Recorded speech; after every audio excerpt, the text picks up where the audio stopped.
Halo Miss, halo juga teman-teman sekalian. Perkenalkan, nama saya M. Dolana Felina Stinja dengan NPM 2001020002. Mata kuliah Belajar dan Pembelajaran Grup 8 dengan dosen pengampu Miss Chani Loren Shanturi. Saya di sini ingin membahas apa itu arti dari atau apa arti itu contoh kesulitan belajar. Mari kita simak ya. Kesulitan belajar adalah ketidakmampuan seseorang dalam memahami dan menelah mata pelajaran dengan sempurna, sehingga apa yang diinginkan tidak sesuai dengan kenyataan. Hal ini tentu saja menyebabkan ia gagal atau kurang berhasil dalam pembelajaran tertentu. Menurut Valen, dalam Sukaji tahun 2000, terdapat 7 karakteristik yang ditemui pada anak dengan kesulitan belajar. Yang pertama, sejarah kegagalan akademik berulang kali. Yang kedua, hambatan fisik atau sering disebut dengan tubuh atau lingkungan. Yang ketiga, berintegrasi dengan kesulitan belajar. Yang keempat, kelainan motivasional. Yang kelima, kecemasan yang samar-samar mirip dengan kecemasan yang menggambang, perilaku berulah-ubah dalam arti tidak konsisten dan tidak terduga. Yang keenam, penilaian yang keliru karena data tidak lengkap.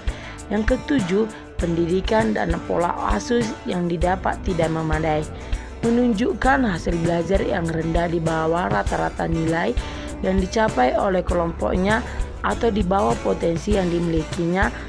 Hasil yang dicapai tidak seimbang dengan usaha yang telah dilakukan, lambat dalam melakukan tugas-tugas kegiatan belajarnya, dan selalu tertinggal dengan kawan-kawannya dari waktu yang disediakan, menunjukkan sikap-sikap yang tidak wajar, menunjukkan perilaku yang berlainan, menunjukkan gejala emosional yang kurang wajar. Ada 8 loh cara mengatasi kesulitan belajar. Mari kita lihat ya. Yang pertama, gunakan prior konwelege. Prior konwelege dapat diartikan sebagai pengetahuan awal yang sudah dimiliki oleh siswa dari pengalaman atau pengetahuan yang dapat sebelumnya. Prior konwelege bisa menjadi sebuah metode pendekatan oleh guru agar dapat mengatasi kesulitan belajar siswa di sekolah. Cara ini sangat bermanfaat loh, sehingga siswa dapat mudah menerima materi baru selanjutnya. Yang kedua, selalu evaluasi.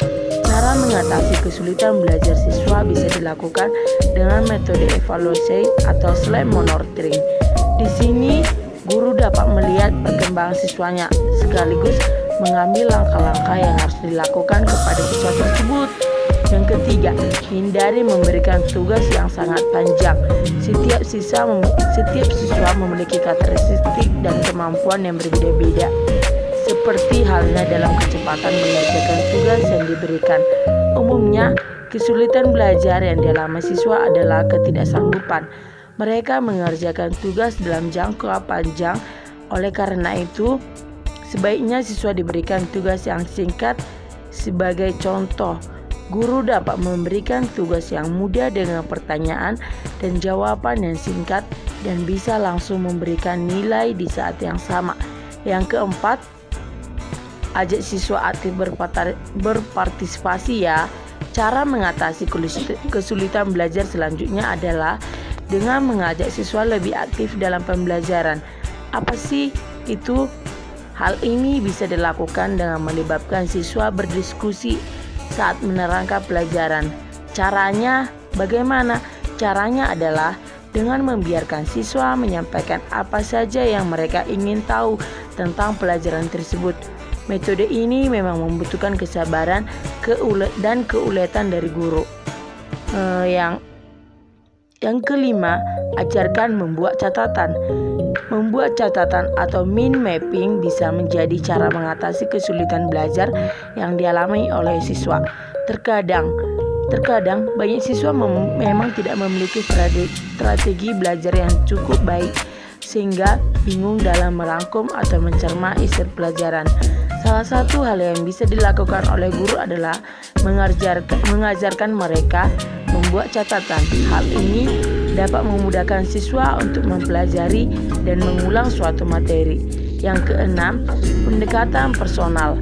Menangani kesulitan belajar selanjutnya adalah dengan melakukan pendekatan personal antara guru dan siswa.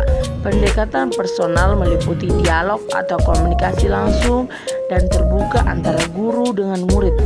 Guru dapat menanyakan banyak hal terkait proses pembelajaran dan apa yang saja yang menghambat penerimaan materi. Dari sini, guru dapat memberikan solusi penyelesaian masalah kesulitan belajar yang dialami siswa tersebut. Yang ketujuh, metode resiprokal. Reciprocal teaching atau pengajaran resiprokal adalah bentuk dialog interaktif antara guru dan siswa. Cara baru ini bertujuan untuk membangun pemahaman siswa terhadap sebuah materi atau tugas.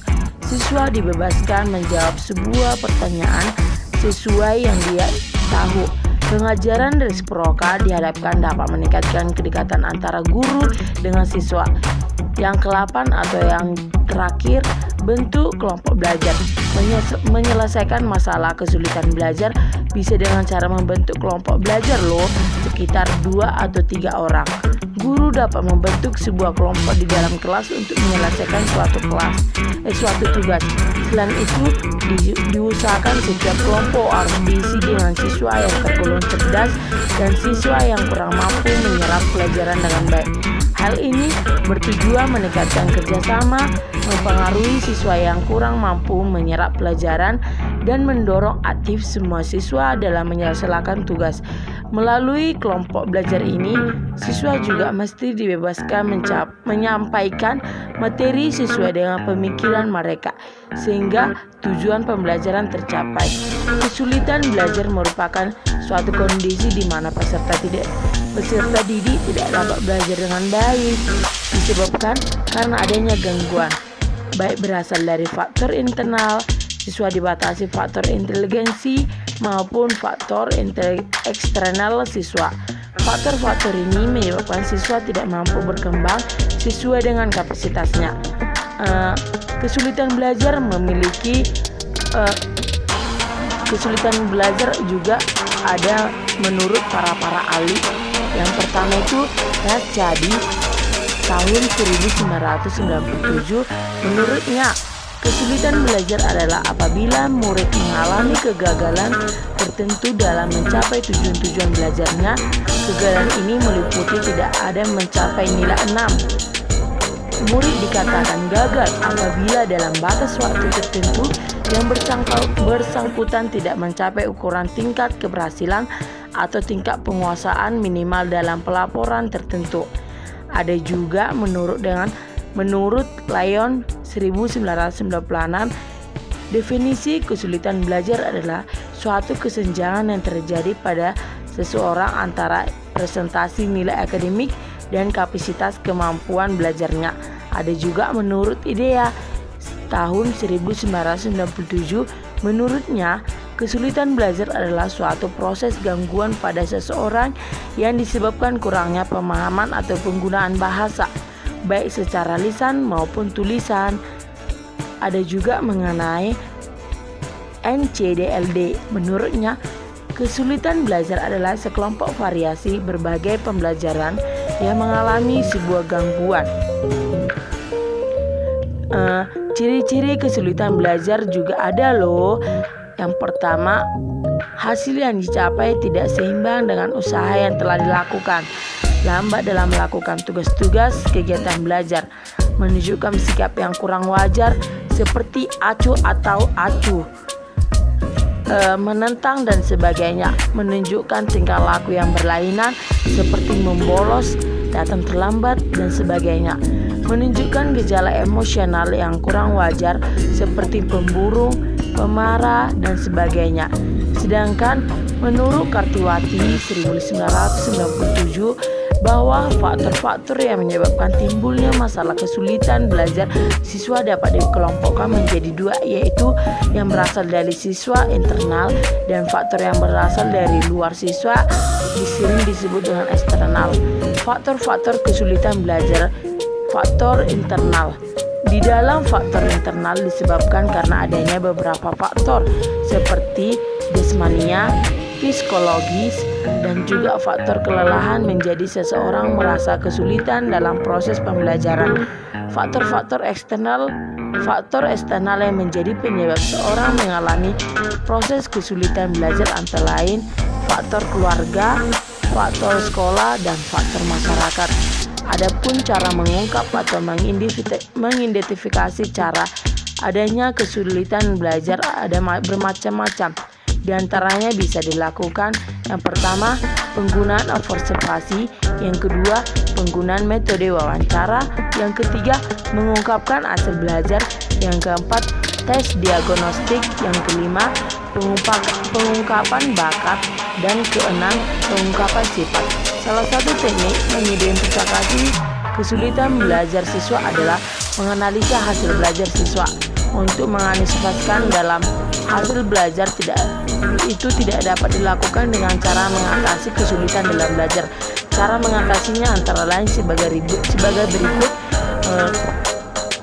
Cara mengatasi kesulitan belajar menandai siswa yang diperkirakan mengalami kesulitan belajar baik yang sifatnya umum maupun sifatnya lebih khusus.